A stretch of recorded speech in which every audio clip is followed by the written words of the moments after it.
Frères et sœurs, on va bien entendu parler ce jour 19 mai 2025 de ce qui se passe à Abidjan. De ce qui se passe à Abidjan. De la honte. C'est-à-dire que Dramane Ouattara et ses gars, ce n'est plus la honte. Hein. Ce n'est plus la honte. Hein. C'est de la provocation maintenant qu'ils font vis-à-vis du peuple. Mais ça, on va répondre à ça. On va parler de ça. Et puis, on va parler des petits nourris. Les petits nourris qu'il y a eu aujourd'hui au plateau, à Abidjan. Par les éléments de Grumman, du colonel Grumman, sur les populations au menu. On va en parler, alors, je vous demande de partager au maximum la vidéo, de la mettre partout à travers le monde entier. Partout à travers le monde entier. Avant d'entrer dans le vif du sujet, je voudrais vous rappeler la décision du président Laurent Gbagbo du samedi dernier.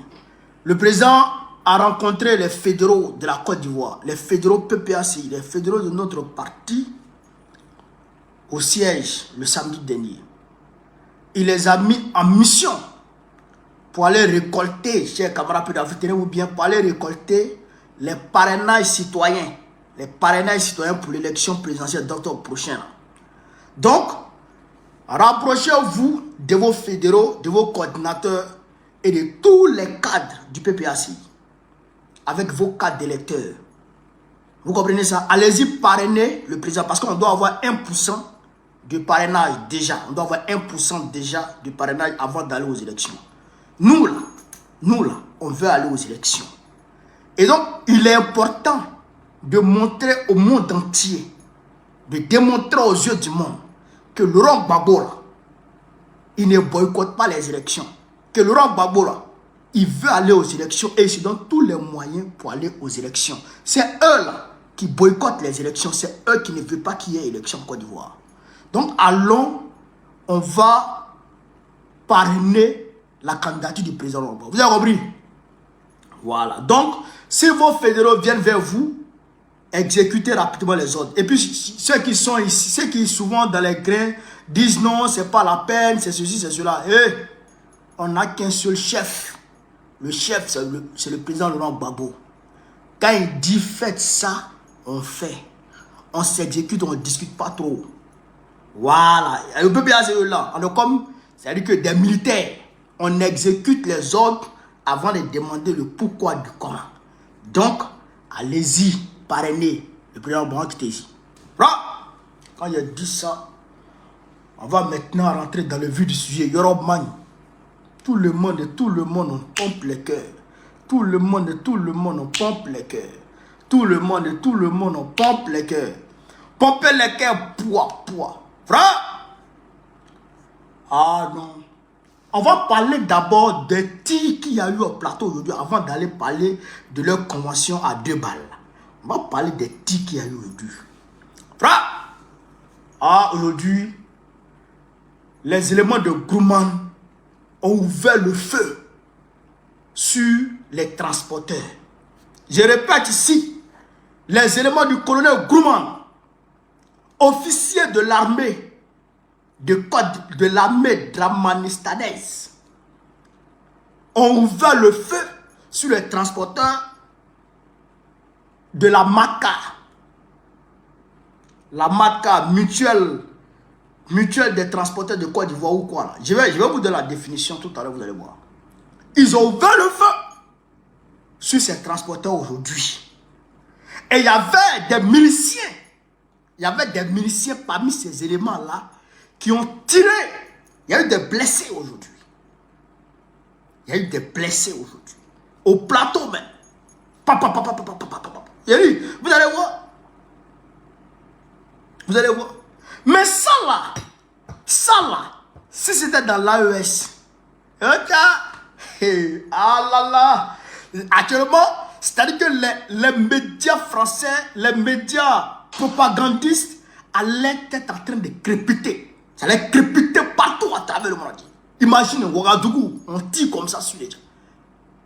Imaginez un instant, Ouagadougou, on tire comme ça sur des gens et puis il y a des blessés.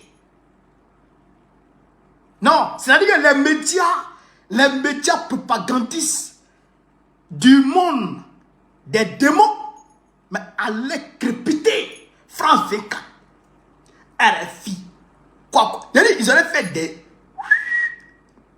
partis Sangara, mais ça n'est pas bon, hein. Mais ils sont muets. Ils ne parlent pas. Mais nous, on est là pour parler. C'est pourquoi nous, on est là. C'est pourquoi on est là. Déjà, on a 1200 sur Facebook. On est à 600 sur TikTok. Et ça continue de monter. Et ça va continuer de circuler. Nous, on est là pour parler de ce qui s'est passé là-bas. Un colonel de l'armée de Côte d'Ivoire a fait ouvrir le feu sur des transporteurs au menu. Je répète ici. Le colonel Gouman de l'armée de Draman Ouattara a fait ouvrir le feu en pleine capitale, en plein plateau. La commune administrative de Côte d'Ivoire a fait ouvrir le feu sur les populations au menu. Des transporteurs venus revendiquer leurs droits. Ils ont ouvert le feu sur eux, faisant plusieurs blessés graves. Ça là, notez ça. Notez ça. Et informez le monde entier que Gbao dit ça. Et c'est ça qui s'est passé. Et pourquoi? Je vais vous expliquer le pourquoi du comment. C'est un camarade peu d'Afrique. On est parti. Je vais vous montrer ici déjà les faits. Les faits. Rien que les faits. Les faits. Rien que les faits. Avec Gbao, c'est les faits. Rien que les faits. Voilà. Regardez, c'est parti. Voilà. Voilà. Attendez. Ouais.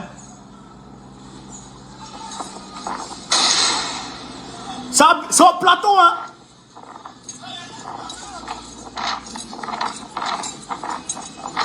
Le caméraman même, il se taille.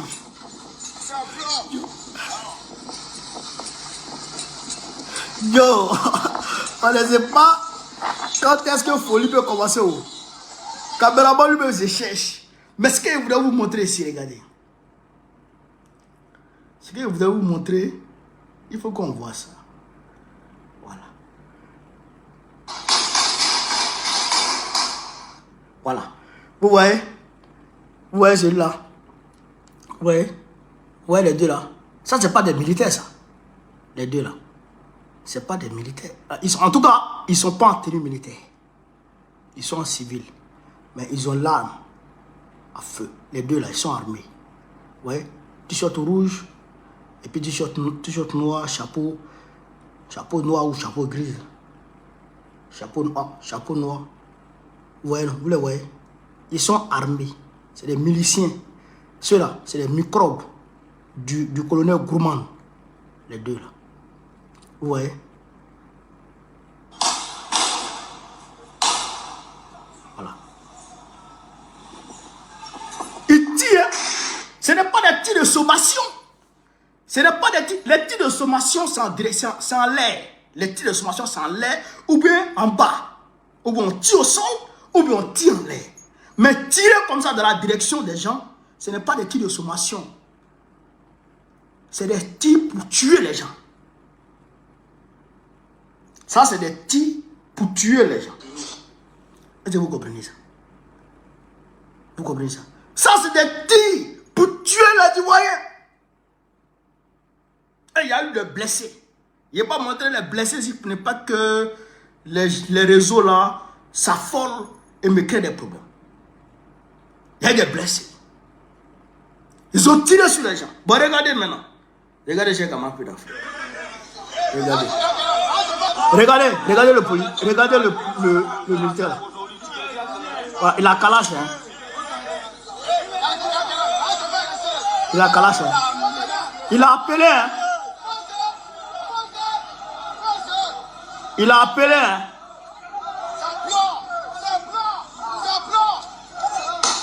Ah, il a allumé. Voilà.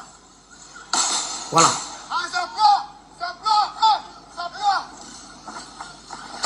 Voilà.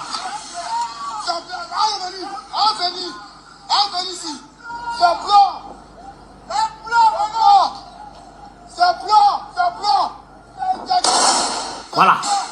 Voilà. Ça, c'est au plateau.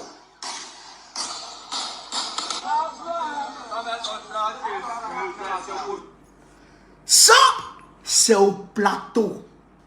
Le quartier administratif de Côte d'Ivoire. Le quartier des affaires de Côte d'Ivoire. Le plus grand quartier huppé de Côte d'Ivoire. C'est là-bas, un homme en armes appelle son arme et commence à ouvrir le feu. Pa, pa, pa, pa, sur des citoyens de Côte d'Ivoire. Nos frères, allez au plateau pour aller revendiquer leurs droits. Nos frères, ils ont tiré sur eux. Beaucoup sont blessés.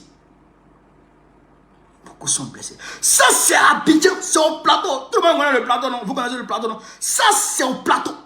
À Abidjan, Côte d'Ivoire, plateau qui est là. Ah, le pays va mal. Le pays va mal. Yoromagne. Yoromagne. Au nom de Dieu, Yoromagne. Pourquoi ils ont tiré sur les gens là?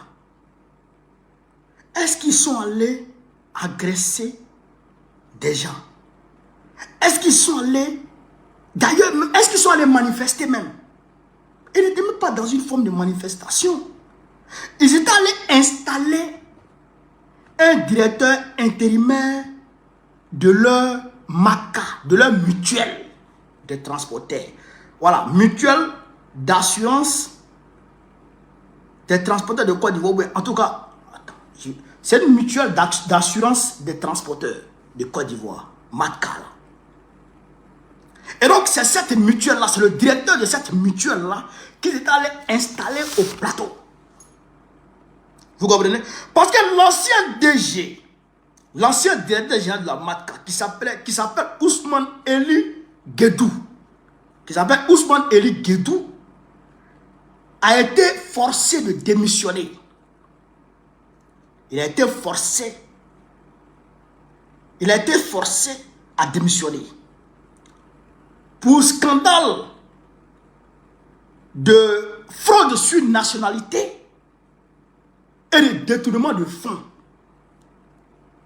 Il a été forcé à démissionner parce qu'il a fait fraude sur nationalité et détournement de fonds. Vous comprenez ça? Donc lui, ils l'ont obligé à démissionner. Maintenant, comme lui, il était en complicité avec l'État de Côte d'Ivoire, les Dramane là, alors les Dramane ont très rapidement pris le pas sur les transporteurs pour désigner en avril dernier un intérimaire du nom de Série Canon Roger. Je répète ici, les Dramane ont nommé un autre intérimaire de la MACA du nom de Série Canon Roger, qui a été nommé par le Haut Conseil des transporteurs de Côte d'Ivoire, des transports routiers. Voilà, des transporteurs routiers autant que moi. Le Haut Conseil des transporteurs routiers de Côte d'Ivoire. Ils ont pris le pas rapidement pour le nommer. Or, les transporteurs eux-mêmes de taxi compteurs là, voilà, mutuelle d'assurance des taxis compteurs, je pense que c'est ça, des taxis compteurs d'Abidjan, voilà, des taxis compteurs d'Abidjan, c'est ça. Mutuelle d'assurance des transporteurs de taxis compteurs d'Abidjan. C'est ça qui est là, mutuelle là. Donc, ils ont levé pour dire non, nous-mêmes les transporteurs, vous ne nous consultez pas. Et puis vous nommez à notre tête un homme qu'on ne veut pas. Un homme controversé. Un voleur. Un de vos pions. Nous, on n'est pas d'accord. Donc, eux, ils se sont levés pour aller au plateau, pour aller installer eux-mêmes leur directeur. C'est dans ça, quand ils se sont réunis, Grumman est venu avec ses éléments Et ils ont tiré sur eux. Vous voyez ce qui s'est passé, hein? Vous voyez ce qui s'est passé. Vous voyez ce qui s'est passé. Les transporteurs disent on ne veut pas de lui là. Celui que nous voulons, le voici. Et ils disent non, celui que vous voulez là, nous on ne veut pas. Voilà celui que nous on vous impose. C'est ça qu'est la démocratie dramanistanaise. C'est ça la démocratie dramanistanaise. Est-ce que ça là, on peut faire ça à quelqu'un?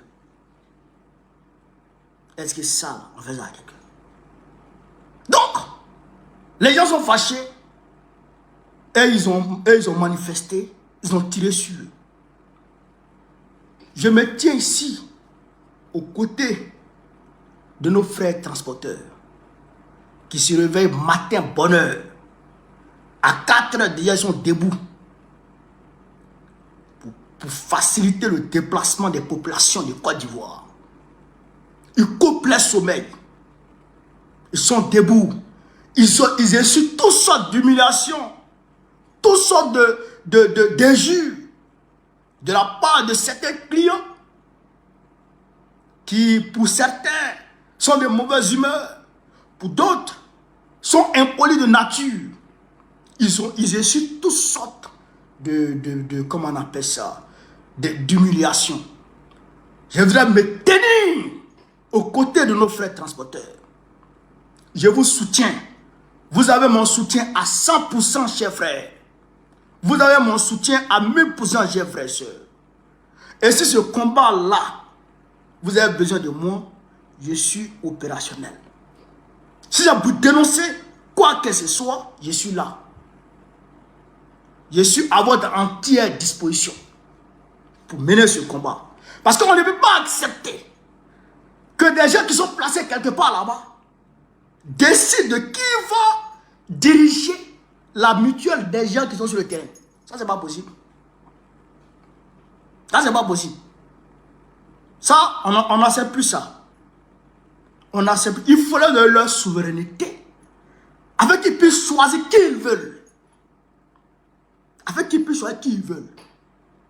Donc, chers frères, je suis à votre disposition. Je suis solidaire de votre combat. Je suis avec vous et on est ensemble. Alors, camarades d'Afrique, quand on a dit ça, on va aller maintenant voir la honte, non, la provocation du gouvernement dramanistanais vis-à-vis du peuple de Côte d'Ivoire. Faciliter les voyages à... Écoutez ici, Manika et chers camarades d'Afrique, écoutez ici, vous-même vous serez découragés. Écoutez ici, écoutez ici, écoutez ici. Faciliter les voyages à l'étranger des autorités ivoiriennes et leur personnel, la compagnie de transport a procédé hier à la signature d'une convention avec plusieurs institutions de la République, dont l'Assemblée nationale, le CESEC et le Sénat. La société aérienne a réaffirmé sa volonté de bonifier son partenariat avec la Côte d'Ivoire. Khalid Diomandé. Fort d'un premier partenariat fructueux, plusieurs institutions et organisations ivoiriennes décident de renouveler leur confiance à la compagnie aérienne Corsair. Les parties prenantes matérialisent leur engagement à travers des signatures de conventions. Au nombre des signataires, l'Union des villes et communes de Côte d'Ivoire, le Sénat et l'Assemblée nationale.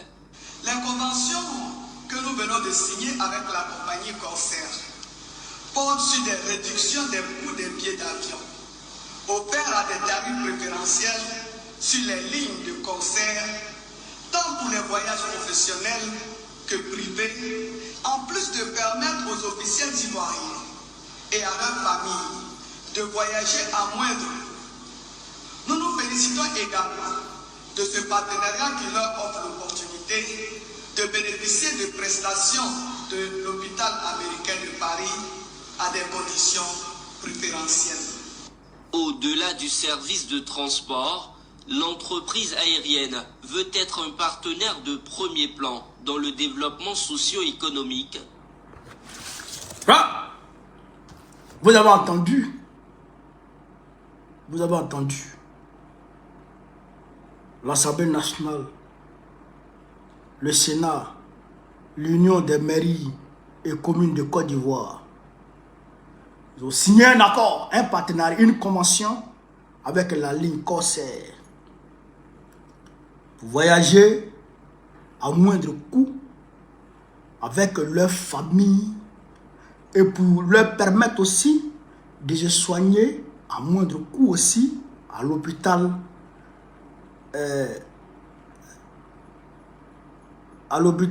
américain de Paris. Vous comprenez ça? Même les moutons de Draman, eux-mêmes, là, ils doivent comprendre que à un moment donné, trop c'est trop. Est-ce que vous comprenez ça? À un moment donné, trop c'est trop.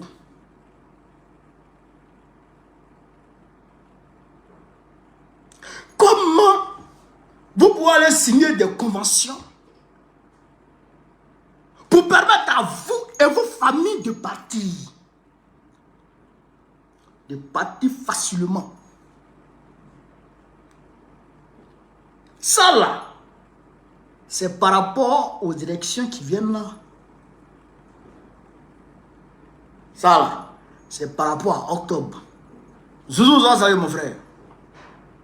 C'est parce qu'ils savent ce qui arrive en octobre là, qu'ils ont préparé ça. Là, dès que ça commence net, ils prennent leur famille, ils vont les mettre dans le concert. Concert, ça va aller. Et s'il y en a qui sont blessés parmi leur famille, de concert, direction hôpital américain de Paris. Pour une prise en charge, c'est-à-dire que entière et de qualité, je dirais, pour que eux là, ils puissent se soigner. Frère, ça là, les LDR eux-mêmes là, ils doivent comprendre que en réalité, ça là, trop c'est trop. Ils ont touché le fond. On ne fait pas ça.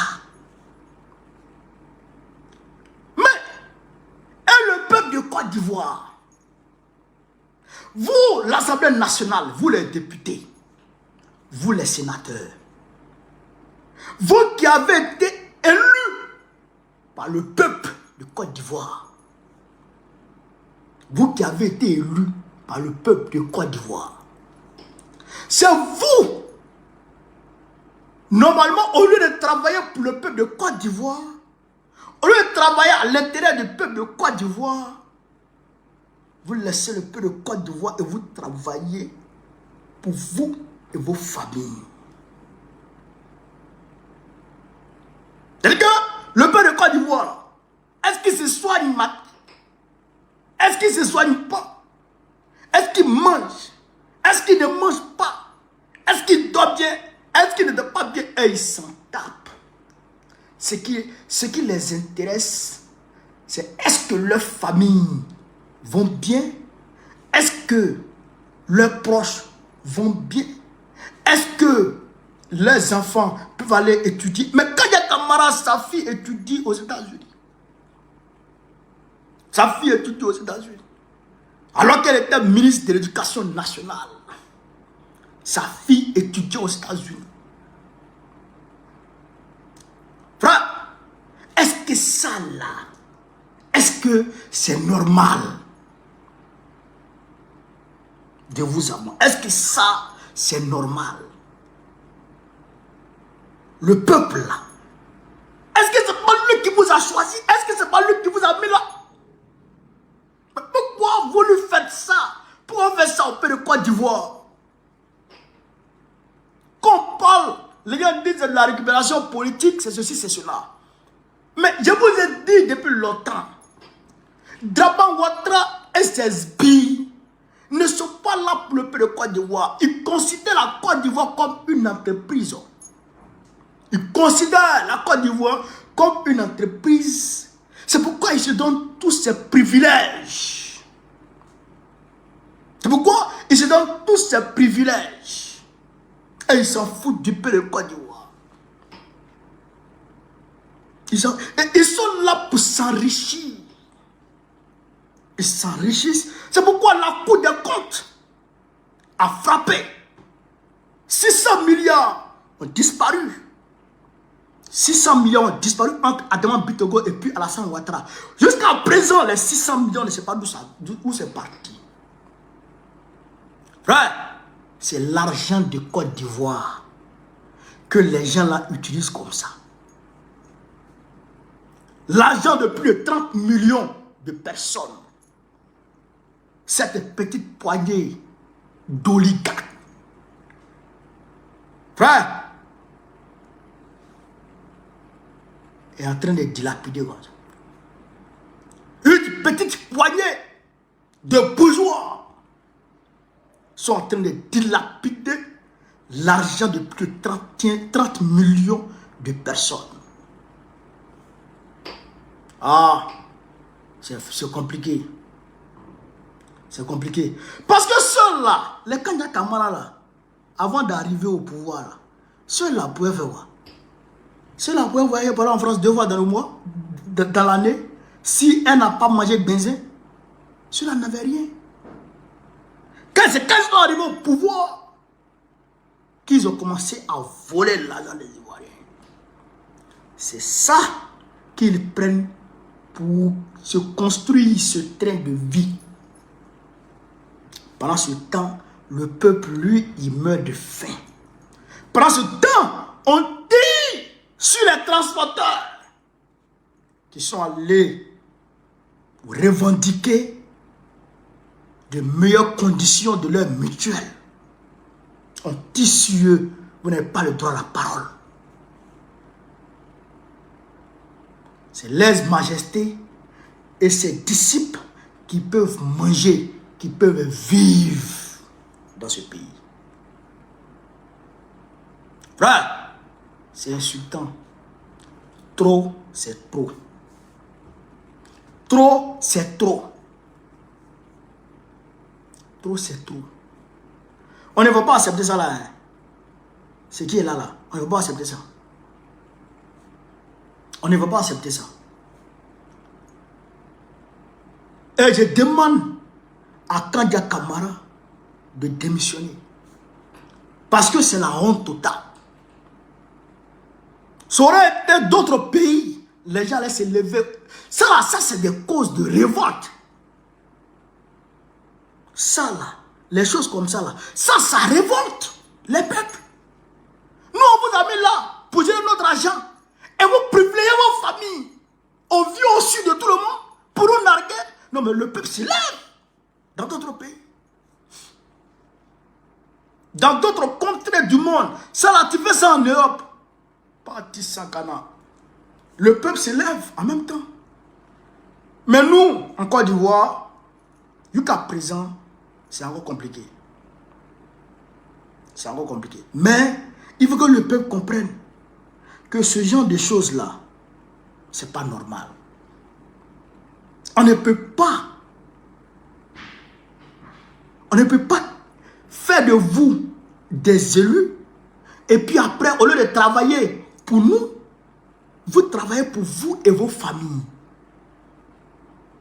Vous travaillez pour vous et vos familles. Et nous, le peuple, vous le laissez comme ça, on va mourir. On va mourir comme ça. Donc, ils sont conscients qu'il n'y a pas de soins de qualité en Côte d'Ivoire. Ils sont conscients qu'il n'y a pas de soins de qualité en Côte d'Ivoire. C'est pourquoi eux et leur famille vont se soigner dans l'hôpital américain, à Paris. Ils sont conscients. Ils savent. Mais si vous savez, mais pourquoi ne pas créer les conditions pour que les Ivoiriens puissent accéder à des soins de qualité? Pourquoi vous ne créez pas les conditions? Aujourd'hui, le scanner de Cocody, du sud de Cocody, d'après Damana Picasse, est en panne depuis 3 mois. le scanner. Tu vas pour une maladie qui est cachée quelque part, on ne trouve pas. Vous comprenez? Moi-même, je suis parti à l'hôpital de... Je suis un malade à Yopougon. Yopougon, on est parti au CHU de Yopougon. Du CHU de Yopougon, on ne pouvait pas. On dit il n'y a pas de... Comment on appelle ça? En tout cas, ce qui me concernait à l'époque, il n'y en avait pas là-bas. Je n'ai pas dit ça pour ne pas que les gens puissent comprendre de quoi il s'agit. Mais on est parti au CHU de Cocody. Au CHU de Cocody, là, pour m'admettre, là, c'était un problème. Si je devais mourir, il allait mourir sur le champ ce jour-là. Il allait mourir sur le champ ce jour-là. Mais tu t'es retrouvé, les gens sont couchés comme ça. Taxi arrive. Et puis les malades sont dans les taxis. Et puis il n'y a personne pour les récupérer. Puisqu'il n'y a pas de lit là-bas. Puisqu'il n'y a pas de lit dans les salles pour les admettre. Dans les salles. Et pour les prendre en charge. Il n'y a pas de lit. Les lits sont déjà occupés. Frère, Romanien. Le pays va mal. Donc, il faut dire que ce gouvernement-là, on doit le faire partie. Parce que Gbagbo ne peut jamais faire ça. Gbagbo ne peut jamais. Gbagbo, c'est soit. Gbagbo, son médecin là. C'est le docteur Blé. Quand il est malade, il se soigne à la maison. S'il ne peut pas se soigner, il va à l'hôpital. Et il est tranquille. Mais eux là, chaque 2 semaines, évacuation sanitaire. Chaque 2 semaines, évacuation sanitaire. Vous comprenez ça? Frère, l'heure est grave. Il faut qu'on se lève dès maintenant pour chasser Draman et ses gars. Et ça là, on doit le faire dès maintenant. 2025 là, ça ne doit pas passer. 2025 ne doit pas passer pour trouver Draman encore au pouvoir. Il faut le dégager rapidement. Je salue le PPACI qui a fait, mon parti, qui a tenu aujourd'hui une conférence de presse pour dénoncer cette convention controverse et qui nargue le peuple. Cette convention à 2 balles qui nargue le peuple. Alors, j'ai compris l'Afrique, voilà un peu ce que je voulais vous dire. Sur ce, vive l'Afrique libre, vive le panafricanisme, vive tous les présidents panafricains. Gbagbo, président Biko, en octobre prochain, Inch'Allah. On est ensemble, les gars. Merci à tous.